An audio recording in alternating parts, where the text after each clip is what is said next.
Okay, let's dive in. We're about to challenge one single belief about storytelling that might be holding you back.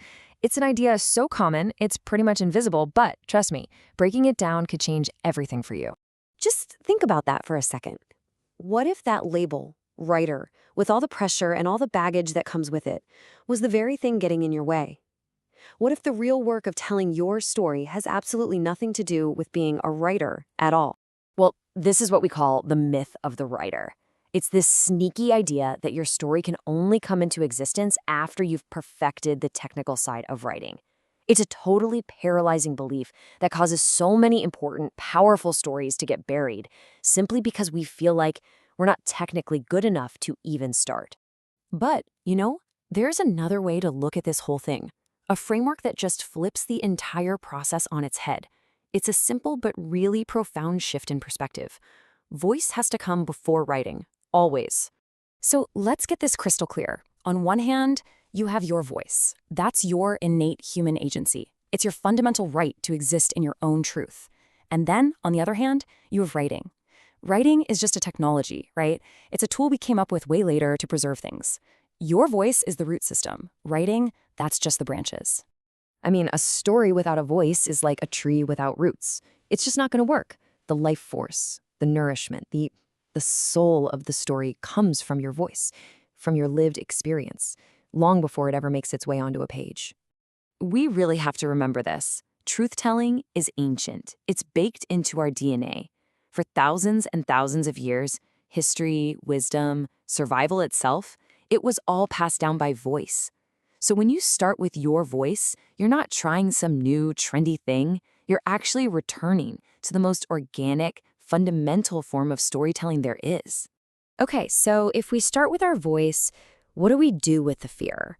The fear that always shows up, the fear of digging up the past or of being judged.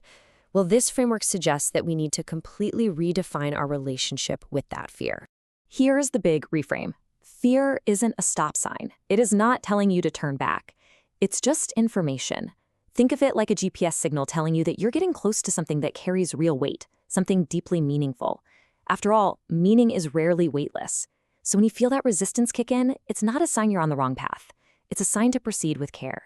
Now, this is an absolutely crucial distinction. We often get this idea that telling a hard story means we have to just surrender to the chaos of memory, that whole bleed on the page thing. But that's not what this is. This is an act of governance, and that means you are in control. You are the governor of your story, the host. You get to decide the pace, the depth, and the boundaries. You hold the keys.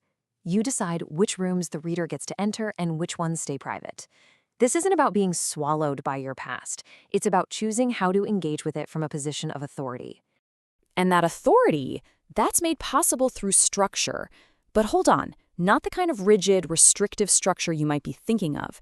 We're talking about structure as a tool for safety, for containment. Think about this riverbank metaphor for a second. Without banks, a river just becomes a swamp, right? It has no direction, no power. The banks don't actually restrict the water, they give it focus and incredible momentum.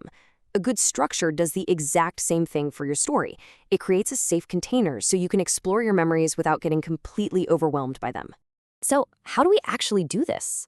We use what's called an audio-first method. You start by simply speaking your story, just hitting record on your phone, maybe with a short timer so it doesn't feel intimidating. Then, you get that recording transcribed, and that becomes your raw material to write from. And here's the golden rule, the most important part. Step 4. Prioritize movement over perfection. No editing as you go, you just get the story out. This is how you sneak past that inner critic that always freezes us at the blank page. And when you follow this process, when you put your voice first, govern your fear, and use structure for safety, something really profound starts to shift. You move beyond that shaky identity of writer, and you step into something much deeper, the role of an author. So what's the real difference? Well, a writer often captures ideas and is kind of looking for approval, worrying if it's good enough. An author, on the other hand, stands behind the meaning of their story. They take responsibility for the truth they're holding. The focus shifts from performance to stewardship. It's a huge change. And this right here, this might be one of the most liberating principles of all. You get to decide what is shared and what is kept for you. True vulnerability is not just chaotic exposure. It's a conscious choice that you make from a place of safety and agency. The reader is not entitled to your wounds. So the bottom line is this. Becoming an author of your own story is about taking on the profound responsibility of stewarding your lived truth. It's not about performing your pain for an audience, but about carefully, intentionally, and powerfully shaping the meaning that you have gained from your life. And that brings us to the final and really the most important question. After all of this, after everything we've talked about, what is the story that lives deep inside of you, not waiting to be perfectly written, but simply waiting to be spoken?